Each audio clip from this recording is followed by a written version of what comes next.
2020년 새해부터 금융권은 시끌시끌하다고 합니다. 바닥이 아닌 맨 꼭대기를 향해 여러 말이 쏟아지고 있는 건데요. 지난해 금융권을 뒤흔들었던 파생결합펀드 DLF 사태가 올해도 이어지고 있는 상황입니다. 또 채용비리 사건이 있고요. 여기에 라임 자산운용의 환매 중단 사태까지 터지며 금융업을 이끌고 있는 수장들의 책임론은 불거지고 있는 상황입니다. 취재 기자와 함께 한 걸음 더 들어가 보도록 하겠습니다. 금융팀의 유민호 기자와 함께합니다. 어서 오세요. 안녕하세요. 네. DLF 사태 정년에 대한민국을 좀 정말 많이 시끌시끌하게 했는데 지금도 진행 중인 거고요. 금감원은 피해자 배상을 넘어서 경영진에 대한 징계까지 지금 예고한 상황이잖아요. 이 징계 수위를 결정하기 위한 제재심의위원회가 열린다고 들었습니다. 네, 그렇습니다. 이 결과에 따라서 자기들 자리가 영향을 받을 수 있는 금융권 수장들은 긴장할 수밖에 없는 상황입니다.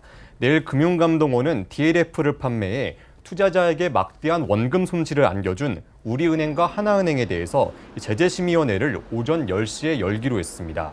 모두 발언이나 사전 브리핑 없이 여의도 금감원에서 비공개로 진행될 예정입니다. 가장 큰 관심을 모으는 것은 손태승 우리금융회장과 하나금융 함영주 부회장의 징계가 어느 정도 수위로 나오냐 이거일 건데요. 이번 징계 결과가 손태승 회장과 함영주 부회장의 향후 행보에 결정타가 될 수 있기 때문입니다. 이 본인들의 명운이 걸려있는 만큼 손 회장과 함 부회장은 직접 제재심에 출석해서 변호인단과 함께 이번 사태를 적극적으로 해명하겠다는 방침인 것으로 알려져 있습니다. 네. 내일 오전 10시에 비공개로 지금 진행이 된다라고 들었는데 이번에 열리고 나서 오는 30일에 또 한 차례 이 제재심이 열리는 걸로 알고 있습니다. 내부 통제 책임을 지지 않았다는 이유를 강하게 들어서 경영진의 중징계를 예고한 금감원도 좀 굉장히 신중을 기하는 모습이라고 들었어요. 징계가 어떤 결과로 이어지기 때문일 텐데 어떤 결과로 이어집니까? 네, 우리금융 임원 후보 추천위원회는 지난해 말 손태승 회장의 3년 연임을 결정했습니다.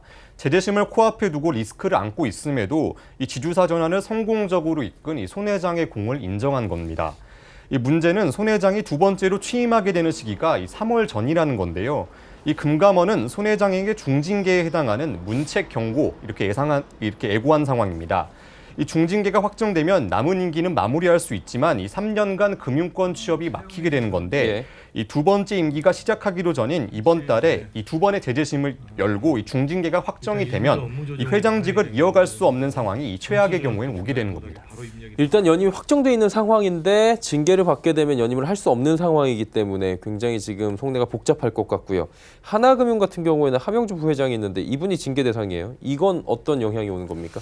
네, 우리와 마찬가지로 이 하나금융도 이 긴장을 늦출 수가 없습니다. 이 제재심에 출석하는 함영주 부회장은 이 DLF 판매 당시 하나은행장으로 일하고 있었습니다. 이 함 부회장은 이 하나금융 차기 회장으로 가장 유력한 인물로 꼽히는 건데요. 이 내년 초 차기 회장 도전이 당연시 예상되고 있던 이런 상황이었습니다. 이 중징계가 확정되면 앞서 말씀드리다시피 3년간 새로 금융권에 취업할 수 없게 됩니다. 이렇게 되면 회장직 도전이 어려워지면서 이 하나금융 후계 구도에도 큰 변수로 작용할 전망입니다. 네, 우리 측이나 하나 측이나 지금 모두 다 후계, 그러니까 다음 회장에 대한 연임이냐, 후계 구도냐 이런 부분에 대해서 지금 차질이 빚어질 수도 있는 상황인 거잖아요. 그러다 보니까 제재심을 앞두고 윤석헌 금감원장도 입장을 밝혔다고 하는데 중징계 현실화 가능성이 지금 상황에서 어느 정도 되는 겁니까? 네, 맞습니다. 윤석헌 금감원장은 바로 어제 이 금감원에서 열린 한 업무 협약식에서 이 기자들과 만나 이 제재심에서 논의된 것을 좀 잘 경청하고 결과를 존중할 것이다. 이런 좀 원론적인 답변을 내놨습니다. 네. 이 업계에서는 금감원이 강경한 입장을 취해왔던 터라서 이 중징계가 현실화되지 않을까 이 우려가 큰 상황입니다. 다만 내부 통제 책임을 물어서 이 경영진에게 문책 경고하는 것은 이게 좀 지나치다는 목소리 좀 나오고 있습니다. 특히 법적 근거도 확실하지 않다는 의견인데 이 내부 통제를 위반하거나 제대로 준수하지 않을 경우에 경영진의 책임을 물을 수 있도록 한 금융회사 지배구조법 개정안은 아직 국회 문턱을 넘지 못한 상황입니다. 네.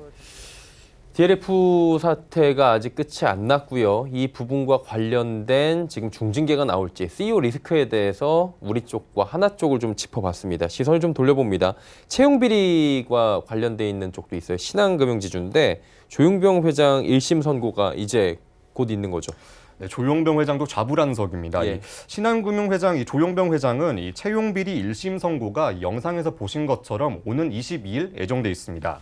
이 조 회장은 이 신한은행장으로 있을 때 이 신입사원을 부정한 방식으로 채용했다 이런 혐의를 좀 받고 있었는데 네.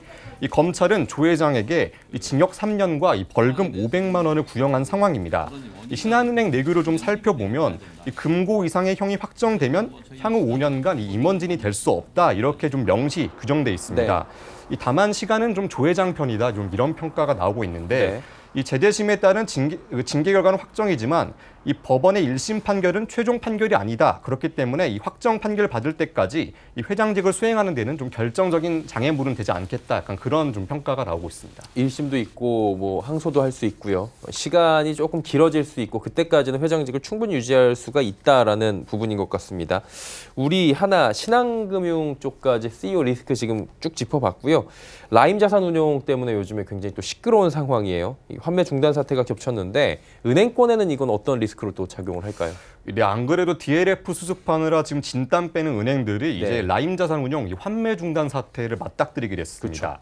이 라임이 사모펀드를 이 지난해 11월 기준으로 이 4조 3천억 정도를 팔았는데 이 은행 판매분이 28% 좀 상당한 부분을 차지하면서 그렇네요. 또 책임에서 좀 벗어날 수 없게 된 약간 그런 상황입니다.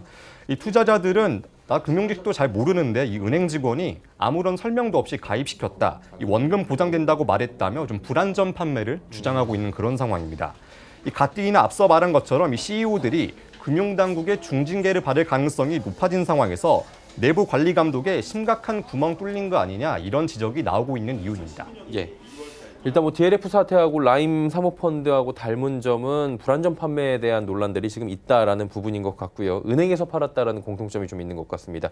그러다 보니까 엎친 데 덮쳤다라는 표현이 지금 나올 수밖에 없는 상황인데 당국이 지금 라임 사태 자세히 지금 관찰을 하고 들여다보고 있잖아요. 앞으로 전개될 상황을 좀 짚어봐야 될 것 같은데요. 네, 현재 3일 회계법인이 라임 자산운용펀드의 실사를 진행 중입니다. 이 결과는 설 연휴 이후쯤에나 나올 것으로 알려져 있는데 이 금감원은 실사가 끝나면 다음 달 중에 판매사 검사에 착수하고 사실관계를 파악해서 대책 내놓겠다 이런 반응입니다. 네, 알겠습니다. 새해부터 금융권을 지금 들썩이게 만들고 있는 시끌시끌하게 만들고 있는 CEO 리스크입니다. 논란이 쉽게 가라앉지 않을 것으로 보이는데 계속 취재하고 주의 깊게 저희가 또 지켜보도록 하겠습니다. 유민호 기자였습니다. 고맙습니다. 감사합니다.